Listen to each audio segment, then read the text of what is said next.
할렐루야.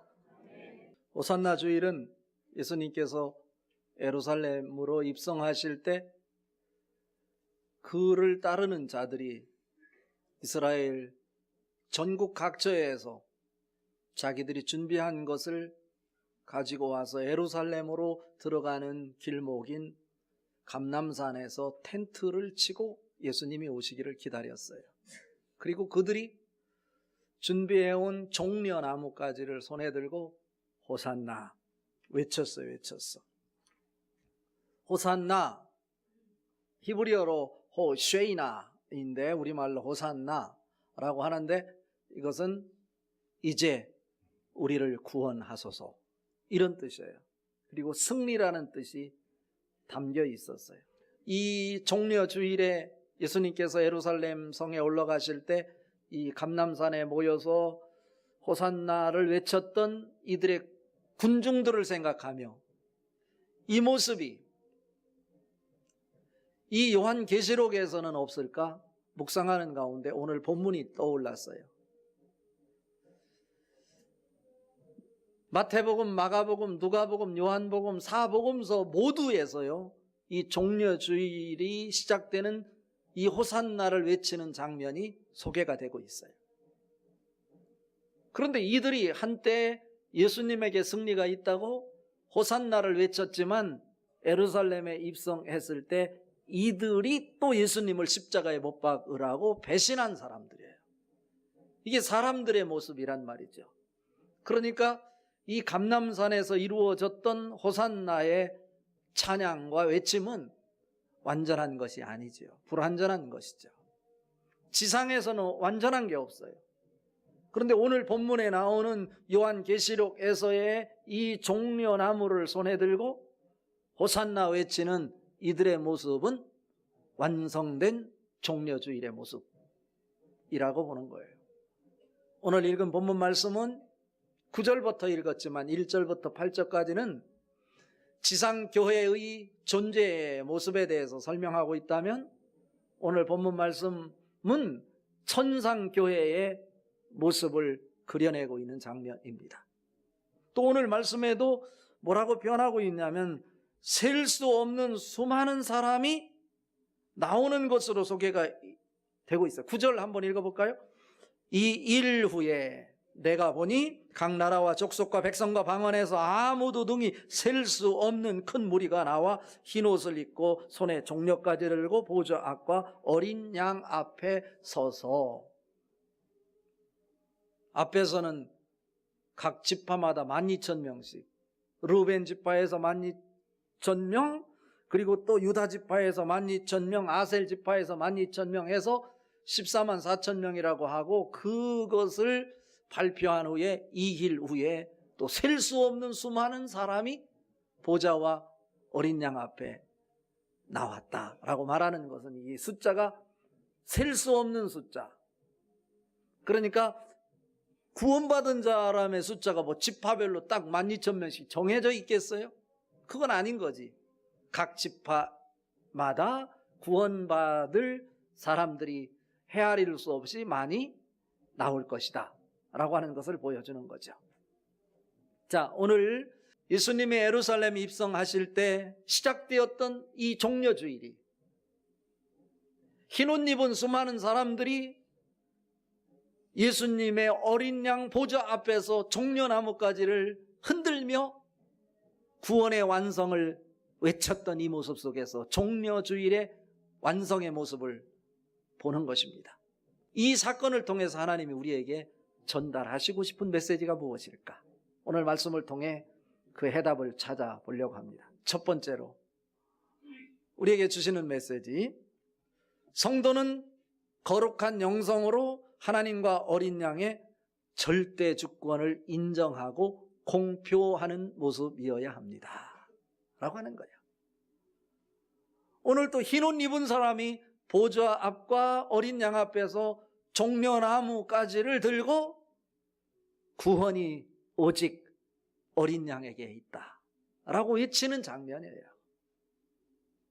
십자가에 못 박혀 돌아가셔서 구원의 완성을 이루었던 예수님, 그분이 여러분의 일상의 삶 속에서 가장 가치가 있는 절대 존재로 보여질 수 있기를 바랍니다. 그럴 때 우리는 어떻게 종려나무가지를 손에 들고 그분을 찬양할 수 있어요. 찬양할 수 있어. 그분을 찬양한다는 얘기는 무엇을 얘기하는 걸까요? 내 인생의 모든 가치는 어린 양에게 있습니다. 구원이 그분에게 있습니다. 이것을 선언하는 것 아닐까요? 그런데 그것을 선포하는 사람은 아무나 하는 것이 아니라 흰옷 입은 사람만 그 일을 할 수 있다라고 하는 거예요. 오늘 읽은 말씀 중에 다시 한번 9절 10절 읽어봅니다. 9절 10절 이 일 후에 내가 보니 각 나라와 족속과 백성과 방언에서 아무도 등이 셀 수 없는 큰 무리가 나와 흰 옷을 입고 손에 종려가지를 들고 보좌 앞과 어린 양 앞에 서서 큰 소리로 외쳐 이르되 구원하심이 보좌에 앉으신 우리 하나님과 어린 양에게 있도다 하니. 흰 옷 입은 사람이 종려나무가지를 손에 들었다고 오늘 성경은 기록하고 있어요. 흰 옷 입은 사람은 어떤 사람입니까? 핍박과 박해 속에서도 세상에 수많은 유혹, 나를 흔드는 것들이 있지만 그것들에 내가 빠지지 않고 그 세상의 패턴에 의해서 움직여가는 사람이 아니라 내가 어린 양 예수의 신앙을 지키기 위해 그곳으로부터 구별되어 순결과 정결과 거룩함을 지킨 사람, 이런 사람이 흰옷 입은 사람이라고 할 수 있죠. 그런 사람을 지금 천사가 하나님으로부터 인을 가지고 와 이마에 인을 박아주는 거예요. 그 숫자가 헤아릴 수 없이 많은 숫자가 보좌와 어린 양 앞에 나와서 종려나무가지를 손에 흔들면서 구원이 오직 누구에게? 어린 양과 하나님께 있도다 라고 외치는 장면이에요. 이 말씀을 통해서 우리에게 하나님이 주시려고 하는 마음은 무엇일까요? 여전히 우리는 하늘을 찬양한다고 하면서 세상의 것을 주목하고 세상의 성공을 추구하면서 살아가고 있는 모습이 아닐까 싶은 거예요. 그러나 세상의 수많은 것들이 우리를 유혹하고 우리를 향해 손을 까부른다 할지라도 그곳에 시선을 돌리는 것이 아니라 우리의 시선이 오직 누구에게? 우리를 구원하신 어린 양에게, 그리고 그 어린 양을 우리에게 보내주신 하나님께 집중하며 우리의 구원은 오직 어린 양에게 있습니다. 하나님에게 있습니다. 그리고 하나님과 어린 양을 향해서 승리와 구원은 그분에게 있습니다 라고 외치는 장면. 이 얘기는 결국 무엇을 말하는 것일까요? 우리가 살아가는 삶의 일상에서 어린 양과 하나님의 절대 주권 앞에 내가 서 있음을 세상 사람들 앞에 공표하는 모습이어야 된다 라고 하는 것을 말하는 것입니다. 복음서에서도 보면 누가복음 19장 40절에 보면 예수님이 그 감람산에 올라가셔서 이 처음 종려주의를 만들어내고 있을 때 바리새인들이 예수님에게 나타나서 당신의 제자들이 이렇게 시끄러운데 호산나 호산나 외치니까 시끄러우니까 그들을 좀 잠잠히 하게 해줄 수 없습니까? 라고 물어요. 그때 예수님이 그들에게 뭐라고 답변하는지 아세요? 만약에 저들이 크게 소리 질러 호산나를 찬양하지 않는다면 땅에 있는 돌들이 소리를 칠 거다 라고 말하고 있는 거예요. 이거는 땅에 있는 돌들도 다 알 일인데 너희들이 왜 너희들이 살아가는 삶의 현장에서 예수님을 구주로 인정하지 않고 세상의 패턴을 따라 세상의 사람으로 살아가느냐? 책망하는 말씀 아니겠어요? 하나님의 사람으로 부름을 받은 사랑하는 성도 여러분, 여러분은 보통 사람이 아니에요. 대충 살아갈 사람이 아니란 말이에요.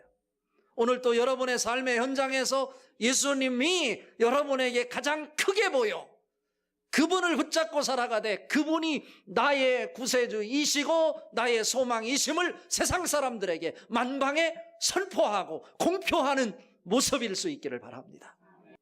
두 번째로, 성도는 하나님의 임재와 통치가 있는 성전에 모여 함께 예배하는 모습이어야 합니다 라고 하는 거예요.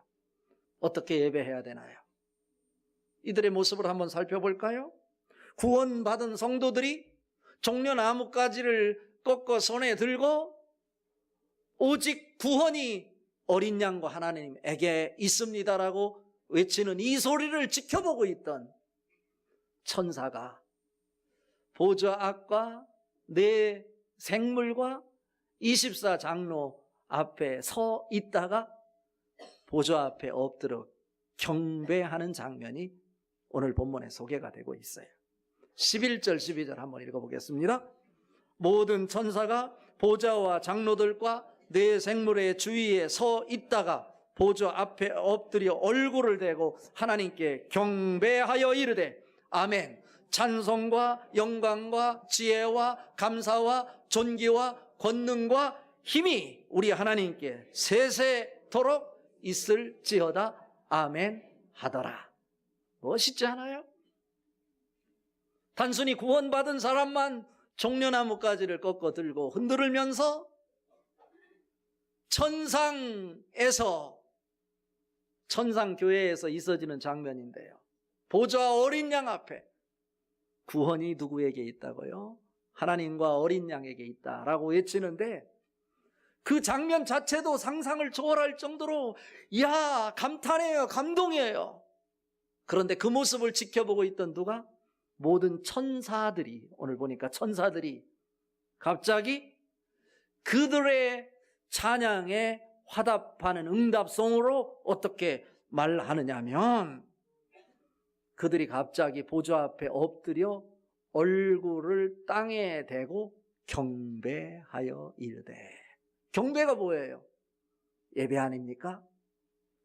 천사들이 하나님의 심부름 꾼으로 성도들을 섬기고 하나님의 뜻을 이루는 일에 사역을 하던 모습이었어요.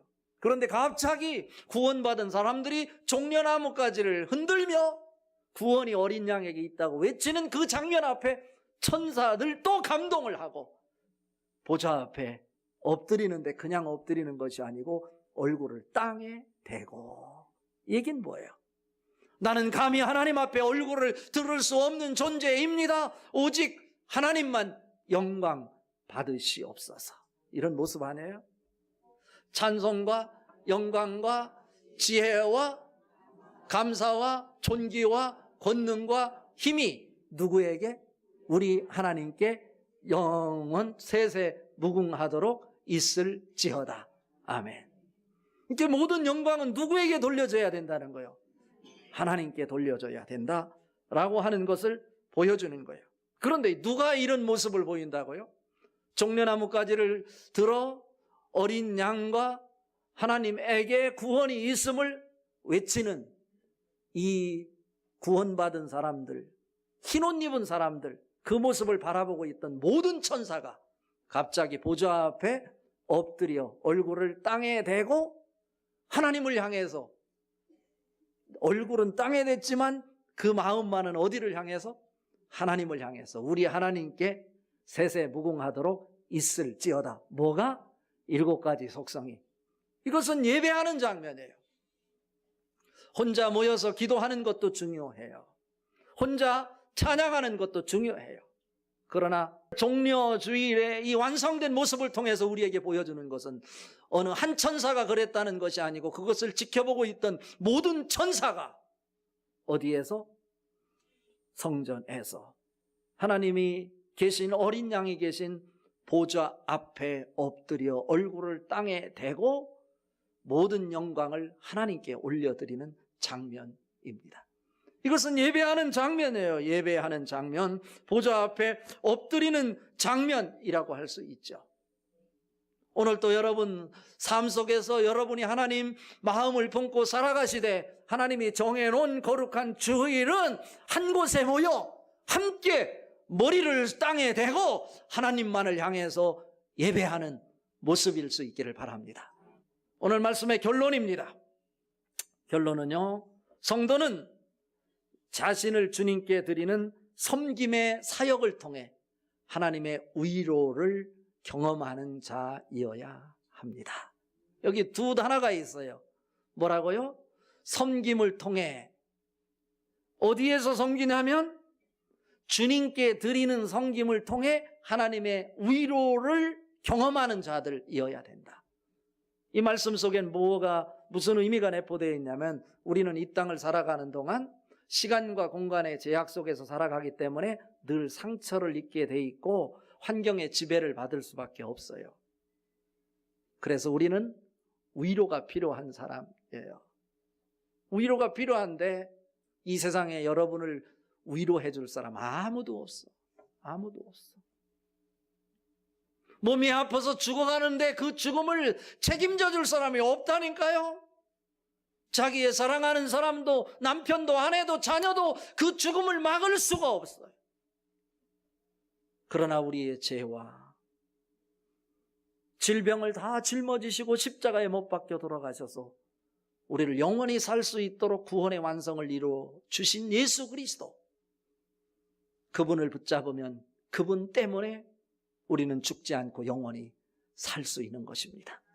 그 은혜가 여러분에게 영생의 축복으로 붙잡혀질 수 있기를 바랍니다. 그렇다면 우리는 어떻게 해야 되겠어요? 그분께 섬기는 모습을 보이되 그 섬김 속에서 하나님의 위로를 경험할 수 있다. 오늘 말씀이에요. 15절부터 17절까지 의미를 생각하면서 같이 한번 읽어봅니다. 그러므로 그들이 하나님 보좌 앞에 있고 또 그의 성전에서 밤낮 하나님을 섬김에 보좌에 앉은 이가 그들을 위해 장막을 치시리니 그들이 다시는 줄이지도 아니하며 목마르지도 아니하고 해나 아무 뜨거운 기운에 상하지도 아니하리니 이는 보좌 가운데 계신 어린 양이 그들의 목자가 되사 생명수 샘으로 인도하시고 그들의 눈에서 모든 눈물을 씻어주실 것임이라. 아멘. 어디에서 섬겨요? 그의 성전에서 섬긴대요. 이것은 24장로 중에 한 사람이 이 모습을 지켜보고 있다가 사도 요한에게 나타나서 묻는 거예요. 저 흰옷 입은 사람들은 어디에서 나온 사람들이냐? 그때 사도 요한이 말합니다. 당신이 잘 알지 않습니까? 라고 하면서 또 24장로 중에 한 사람이 그들이 왜 흰옷을 입게 되었는지 답변을 하는 거예요. 그 장면이 소개가 되고 있어요. 14절에 보니까 내가 말하기를 내 주여 당신이 아시나이다 하니 그가 나에게 이르되 이는 큰 환난에서 나오는 자들인데 어린 양의 피에 그 옷을 씻어 희게 하였느니라. 그들이 흰옷을 입은 것은 자기의 공로 때문이 아니라는 거예요. 어린 양의 보혈의 피로 죄가 씻겨져서 흰옷을 입게 되었다. 그래서 구원받은 자의 반열에 서게 되었다라고 하는 거예요. 그러면서 그 어린 양이 우리에게 뭐가 되어준다고요? 17절에 보니까 이는 보좌 가운데 계신 어린 양이 그들의 목자가 되사 생명수 샘으로 인도하시고 하나님께서 그들의 눈에서 모든 눈물을 씻어주실 것입니다. 큰 위로와 기쁨 아니에요? 우리는 알게 모르게 내가 담아두어야 될 아픔이 있어요. 말하고 싶지만 내 자녀와 가족을 위해서 말하지 못하고 담아놓아야 될 것들, 이것이 응어리가 되고 아픔인 거예요. 그런데 누구 앞에 설 때? 나를 구원하신 보좌 앞에 서 계신 어린 양 앞에 설 때 내 서운했던 것, 엉어리로 가슴속에 담겨있던 것이 다 눈물을 통해 쏟아지게 된다는 거예요. 그때 그 눈물을 닦아줄 자가 누구냐 이거요. 보좌 가운데 앉아 계신 어린 양이 우리의 목자가 되어서 우리를 생명수 샘으로 인도하시고 하나님께서 우리 눈에서 모든 눈물을 씻어주실 것이다. 그 축복이 여러분에게 있어지길 바랍니다. 근데 오늘 15절에 보니까 여기서 어떤 모습이 나오냐면 그들이 하나님 보좌 앞에 있는데 또 그의 성전에서 밤낮 하나님을 섬김에, 보좌에 앉으신 이가 그들을 위해 장막을 뭐라고요? 치시리니 라고 나와요. 그러니까 우리 성도는 천국에 가서도 누구를 섬겨야 된다고요? 밤낮 하나님을 섬기는 자의 모습이래요. 우리들을 위해서 자기 목숨을 내던지신 예수 그리스도께서 예루살렘 입성할 때 제자들이 자기들밖에 몰랐는데 벳박에서 3km 넘어 건넌 마을 베다니에 있는 곳에 가서 나귀 새끼를 풀어오라고 할 때 전에 같으면 그들이 말도 안 되는 소리라고 예수님께 따졌을 거예요. 나귀 주인이 있을 건데 돈도 안 주면서 어떻게 풀어오라고 하느냐. 주께서 쓰시겠다 말하면 풀어줄 거다. 믿고 순종하고 따라가는 제자들. 나귀를 풀어오는데 주인이 정말로 기다렸다는 듯이 주님이 쓰시겠다 하니까 기쁨으로 나귀 새끼만 주는 것이 아니라 마태복음 21장에 보니까 어미까지 함께 줬어요. 이 모습을 보고 제자들이 감동을 받아요. 어떻게 자기 재산의 전부일 수 있는데 주님이 쓰시겠다 하니 아깝다 생각하지 않고 온전히 드리는 그 모습 앞에 제자들이 또 감동을 먹어. 그래서 자기들의 외투를 벗어서 나귀 등에 올려놓고 예수님 앞에 길에 까는 거예요. 이 모습을 보고 그곳에 모였던 수많은 군중들이 또 놀라는 거예요. 제자들이 전에는 그런 모습이 아니었는데 어떻게 자기의 외투를 벗어서 주님을 위해서 기쁨으로 드릴 수 있을까? 외투는 그 사람의 인격과 명예를 의미해요. 이 모습 앞에 그 군중들이 감동을 먹고 자기들의 옷을 다 벗기 시작하는 거예요. 전염병처럼 그곳에 모여있는 수백만 군중 앞에 다 확산되어 버린 거예요. 이게 바로 주님을 위해서라면 자기 것을 아깝다 생각하지 않고 기꺼이 드려 헌신하는 밤낮으로 하나님을 섬기는 모습 아닐까요? 나는 주님을 위해서 무엇을 섬기고 있습니까? 세상의 물질 앞에 매여 있지는 않습니까? 나귀가 끈에 매여 있으면 주님이 사용하실 수 없어. 시간 앞에, 물질 앞에, 사회의 명예 앞에, 자식 앞에 매여 있는 부분 없습니까? 이 종려주일에 과감하게 주님을 위해서 그 끈을 풀고 주님을 위해서 섬기는 모습이 여러분에게 넘쳐나기를 바랍니다. 그 섬김 속에서 하나님의 위로를 우리가 경험하게 될 것입니다. 그 축복이 여러분과 저희 것이 될 수 있는 오늘 승리를 다시 한번 외치는 호산나 축복이 여러분의 것 될 수 있기를 주님의 이름으로 축복합니다.